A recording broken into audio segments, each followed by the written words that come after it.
Life was stolen. Sent one. Hello বন্ধুরা, কেমন আছেন সবাই? 2024 সালে রিলিজ হওয়া ড্যামসেল সিনেমার গল্প নিয়ে হাজির হয়েছি। সিনেমার শুরুর দৃশ্যে একজন রাজা একটি ড্রাগনকে তাড়া করে আর সৈন্যদের সাথে তার গুহায় প্রবেশ করে। গুহায় যাওয়ার সময় রাজা কিছু একটা মনোযোগ দিয়ে দেখছিলেন। এ সময় ড্রাগন তাদের উপর আগুন দিয়ে আক্রমণ করে এবং রাজার সকল সৈন্যকে একে একে হত্যা করে। ড্রাগনের কাছে নিজের জীবন ভিক্ষা করা ছাড়া রাজার আর কোনো উপায় ছিল না। দৃশ্যটি এখানে শেষ। তারপর আমাদের 100 বছর পর আরেকটি রাজ্য দেখানো হয়। এই রাজ্যটি ছিল বেশ গরিব। এখানকার মানুষেরা ক্ষুধায় মারা যাচ্ছে। আর এলোডি, যিনি এই সিনেমার প্রধান চরিত্র, তিনি এই রাজ্যের রাজকুমারী। অনেক বড় রাজ্য থেকে তার জন্য রাজপুত্রের প্রস্তাব এসেছে। এজন্য তার বাবা খুব খুশি ছিলেন, কারণ তিনি মনে করেন যে এলোডির বিয়ে হয়ে গেলে তার রাজ্যের অবস্থা বদলে যাবে। এলোডির অনিচ্ছা থাকা সত্ত্বেও এই বিয়েতে রাজি হয়েছিল, কারণ তার রাজ্যের পরিস্থিতি যেন পরিবর্তন হয়। তার বিয়ের প্রক্রিয়ায় লোকেরা অন্য রাজ্যে চলে যায়। একটি দ্বীপের কাছাকাছি এসে সামুদ্রিক ঝড়ে কিছু ড্রাগন দেখতে পায়। যাই হোক, এই লোকেরা রাজপ্রাসাদে পৌঁছায়। এলোডি এই রাজপ্রাসাদটিকে খুব পছন্দ করেছিল। তার রাজপ্রাসাদের চেয়ে এটা অনেক বড় ছিল। এই প্রাসাদে তাকে রাজকীয়ভাবে স্বাগত জানায় এবং তাদের কক্ষগুলি তাদের বিশ্রামের জন্য দেখানো হয়েছিল। তারপর রাতে যখন সে বারান্দায় দাঁড়িয়ে বাইরে তাকাচ্ছে, তখন সে দূরের পাহাড়ে আগুন দেখতে পায়। তারপর সকালে এলোডি তার বাবাকে বলে যে আমি এই বিয়ের জন্য রাজি এবং আমরা আগামীকাল বিয়ে করব। এরপরে রাজকুমার এবং এলোডি একে অপরের সাথে কথা বলতে যান। এলোডি রাজপুত্রকে জিজ্ঞাসা করেন, এই বিয়ের জন্য আপনাকে কি বাধ্য করা হচ্ছে? রাজপুত্র বলেন, না, মোটেই না, আমি তোমাকে খুব পছন্দ করেছি। কথা বলার সময় এই লোকেরা একটি পাহাড়ে পৌঁছায় এবং এলোডি রাজকুমারকে বলে যে গতকাল আমি অন্যদিকে পাহাড়ে আগুন দেখেছি। রাজপুত্র বলেন, হ্যাঁ, ওই পাহাড়গুলো খুবই গুরুত্বপূর্ণ। এর ভিতরে একটি গুহায় আমাদের কিছু পুরানো আচার রয়েছে, যা আমাদের বিয়ের পরে অনুষ্ঠান হবে এবং আমরা বিয়ের সেখানে যাব। পরবর্তী দৃশ্যে আমরা রাজকুমারের সাথে এলোডির বিয়ে দেখতে পাই। এলোডি রাজকুমারের সাথে সেই পাহাড়ে যাচ্ছিল, যেখানে কয়েকদিন আগে সে আগুন দেখেছিল। রাজকুমার আগেই এলোডিকে বলেছিল সেখানে কিছু আচার অনুষ্ঠান হবে। তারা পাহাড়ের ভিতরে একটি গুহায় পৌঁছায়, যেখানে এই রাজ্যের মানুষ আগে থেকে তাদের জন্য অপেক্ষা করেছিল। ওই রাজ্যের রানী এলোডিকে বলে যে এই গুহায় ড্রাগন বাস করে। 100 বছর আগে আমাদের রাজ্যে অনেক ধ্বংসের কারণ হয়েছিল। একদিন আমাদের রাজা প্রতিশোধ নেওয়ার সিদ্ধান্ত নিয়েছিলেন। তিনি তার সাথে যুদ্ধ করতে এই গুহায় এসেছিলেন, কিন্তু এই ড্রাগন ছিল খুবই বিপজ্জনক। তাকে কেউ পরাজিত করতে পারেনি, এমনকি আমাদের রাজাও তাকে হারাতে পারেনি। জীবন বাঁচানোর জন্য আমাদের রাজা তার করেছিল তিনি তার 3 কন্যাকে এই ড্রাগনের হাতে দেবেন। এরপর এই ড্রাগন আমাদের রাজ্য আক্রমণ করেনি। সেই দিন থেকে আজ অবধি আমরা এই অনুষ্ঠান করে আসছি। ওই রাজ্যের রানী প্রিন্স এবং এলোডির হাত দুটোই কেটে ফেললেন এবং হাত মেলালেন। তাদের বলে যে এখন থেকে তোমরা দুজনে এক হয়ে গেছো। প্রিন্স এলোডিকে তার বাহুতে তুলে নেন। এলোডি বিব্রত ছিল, কিন্তু সে খুব খুশি ছিল, কারণ সে জানতো না তার পরের সেকেন্ডে কি ঘটতে চলেছে। প্রিন্স এলোডিকে তুলে নিয়ে একটি গর্তে ফেলে দিল। পড়ে যেতে এলোডি অজ্ঞান হয়ে গেল। জ্ঞান ফেরার পর সে সাহায্যের জন্য চিৎকার করলো। তার চিৎকারে ঘুমন্ত ড্রাগনের ঘুম ভেঙে গেল।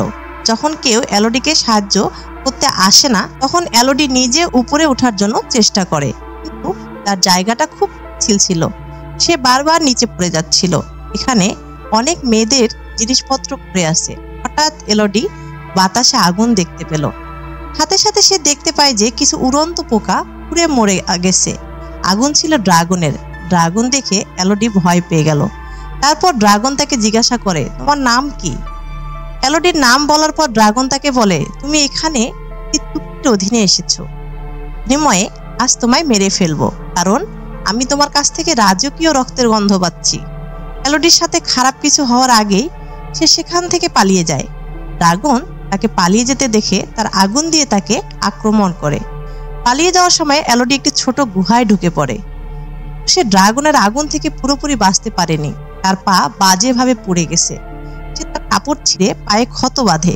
এলোডি হাল ছেড়ে দিতে পারেনি, যে কোনো মূল্যে তাকে এখান থেকে পালাতে হবে।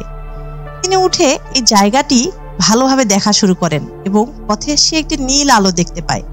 সেই আলোকে অনুসরণ করে যখন সে তার কাছাকাছি যায়, সে দেখতে পায় যে এটি একটি গাছ থেকে বেরিয়ে আসছে। এলোডি এই গাছের কাছে যেতে চেয়েছিল, কিন্তু মাঝখানে একটি খুব বড় গর্ত ছিল। তার পিছনে একটি ড্রাগন ছিল, তাই গর্তটি সামনে ছিল। তাকে কোথাও মরতে হয়েছিল। সে এখান থেকে লাফ দেওয়ার সিদ্ধান্ত নেয়, কিন্তু তার একটি ভুল পদক্ষেপ তার জীবনকে বিপদে ফেলে দেয়। সে গর্তে পড়তে যাচ্ছিল, কিন্তু তার হাতে থাকা ছুরির সাহায্যে সে নিজেকে বাঁচিয়ে গর্তের অপর পাশে চলে যায়। গাছ থেকে যে নীল আলো বেরোচ্ছে তা আসলে সেই গাছের কিছু ছোট জলজল পোকা। এলোডি আবার তার পোশাক ছিঁড়ে একটি পাত্র তৈরি করে। তিনি এটির ভিতরে প্রচুর পোকামাকড় ছিঁড়ে ফেলেন, যাতে তিনি যখন এগিয়ে যান তখন তারা তার জন্য প্রদীপ হিসাবে কাজ করে। তারপর একটু এগোতেই এলোডিও ছোট জলপ্রপাত ছিল।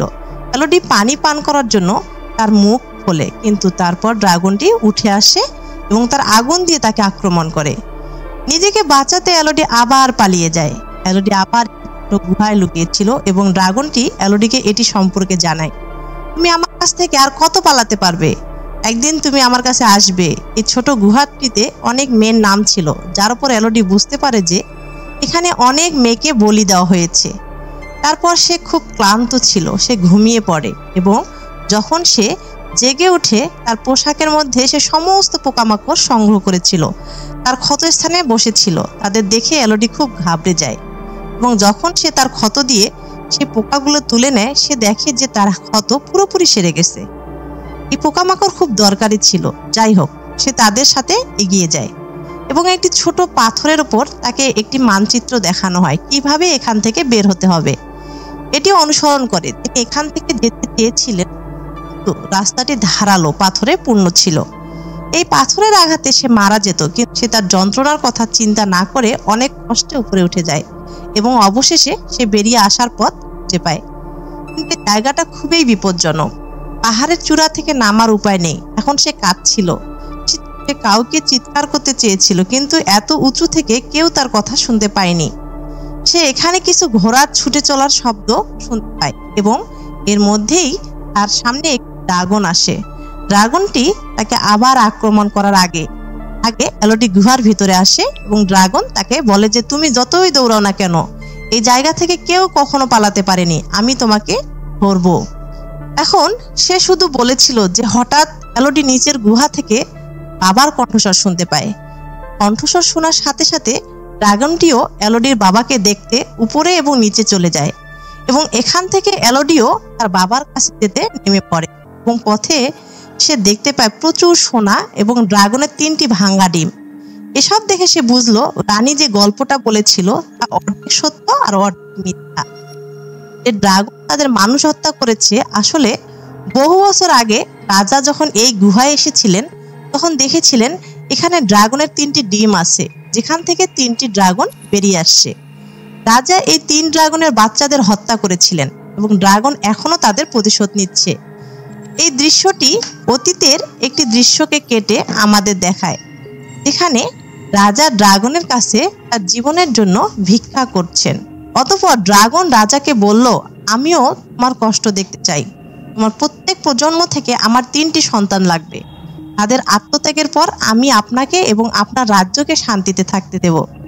দৃশ্যটি আবার বর্তমানের মধ্যে আসে, যেখানে এলোডির বাবা তার মেয়েকে ডাকছিলেন আর তখনই ড্রাগনটি তার সামনে আসে। সে ড্রাগনকে বলে যে আমি আমার মেয়েকে ফিরিয়ে নিতে এসেছি, এর জন্য আমাকে আপনার সাথে যুদ্ধ করতে হলেও আমি যুদ্ধ করতে প্রস্তুত। ড্রাগন তাকে বলে, তাহলে তোমার মেয়েকে এখানে ডাকো। এলোডির বাবা উচ্চস্বরে বলে, এলোডি তুমি যেখানেই থাকো না কেন এখানে এসো না। এই কথা বলার সাথে সাথে ড্রাগনটি রেগে যায় এবং সে তার একটি নখ এলোডির বাবার বুকে ছুরিয়াঘাত করে। তার চোখের সামনে তার বাবাকে মরতে দেখে এলোডির মুখ থেকে একটি চিৎকার বেরিয়ে আসে, যা ড্রাগনটিকেও বিভ্রান্ত করে। সে এলোডিকে খুঁজতে অন্যদিকে যায় এবং সুযোগ পেলেই এলোডি তার বাবার কাছে আসে।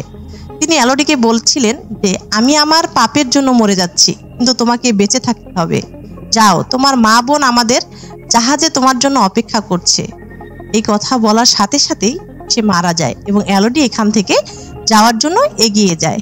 যে শৃঙ্খল থেকে তারা এখানে এসেছিল, এলোডি এটি ব্যবহার করে উপরে যাচ্ছিল এবং ড্রাগনটিও তাকে দেখছিল।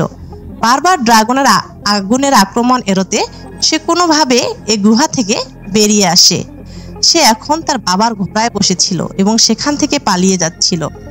ড্রাগন তার পিছনে ছিল আগুন আক্রমণ করতে। সে ঘোড়া থেকে নেমে পাহাড়ে লুকিয়ে থাকে। এইভাবে ড্রাগন তাকে দেখতে পায় এবং রাগে ড্রাগন তার ঘোড়াটিকে পুড়িয়ে দেয়। দূরে রাজপ্রাসাদের রানী সব দেখছিলেন, সেও রেগে গিয়েছিল এবং বলে যে এইসব এলোডির কারণে হচ্ছে এবং আমি সবকিছু ঠিক করে দেব। জাহাজে এলোডির বোন যে পাহাড়ে আগুন দেখছিল, হঠাৎ রানী এই জাহাজে আসে এবং এলোডির বোনকে অপহরণ করে, কারণ তার পরিকল্পনা ছিল এখন সে এলোডির বোনকে এলোডির পরিবর্তে ড্রাগনের হাতে দেবে এবং ড্রাগন থেকে তার রাজ্য রক্ষা করবে। এলোডির মা যে তার মেয়েকে বাঁচাতে চেষ্টা করে, রানী তাকে ছুরিয়াঘাত করে সেখান থেকে চলে গেছে। পরের দিন এলোডিও তার জাহাজে পৌঁছেছিল, যেখানে সে তার আহত মায়ের সাথে দেখা করে, যিনি এলোডিকে বলে যে আমি একেবারে ভালো আছি, আমি নিজের যত্ন নেব, যাও তোমার বোনকে খুঁজে নাও। তাকে সে তোমার বদলে ড্রাগনের সামনে বলি দিতে চলেছে। এখানে এলোডি তার মাকে বলে আমাদের বাবাও আর নেই।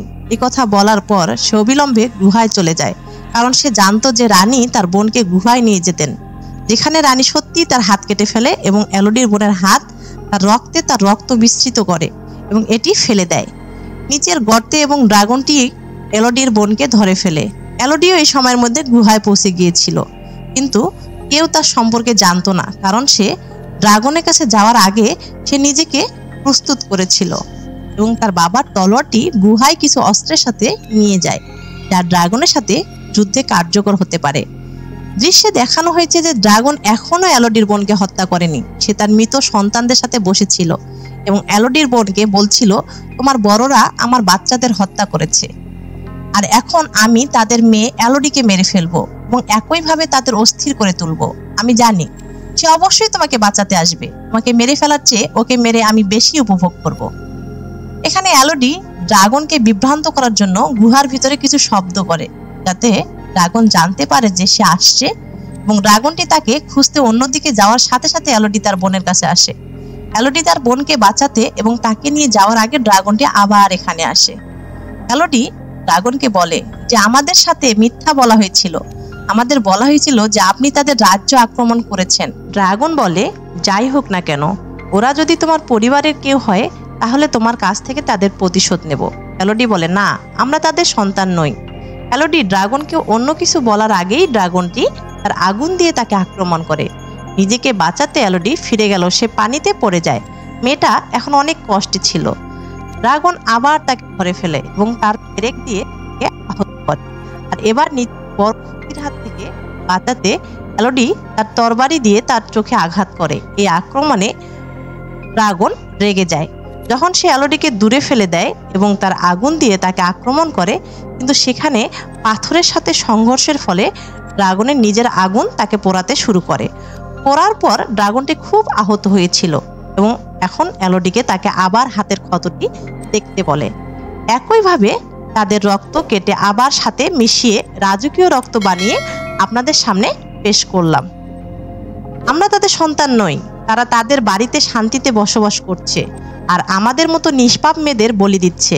আর তুমি তাদের ভালো কিছু করনি। তারা যেমন আপনার সন্তানদের হত্যা করেছে, আপনিও কারো সন্তানকে হত্যা করছেন।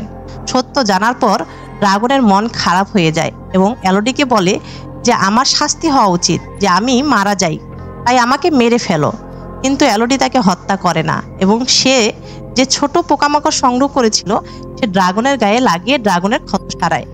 প্রতিশোধ নিতে আসলো, বিশ্বাসঘাত এসেছিল সেই রাজ্যের রাজপুত্র ও রানীর কাছে। তিনি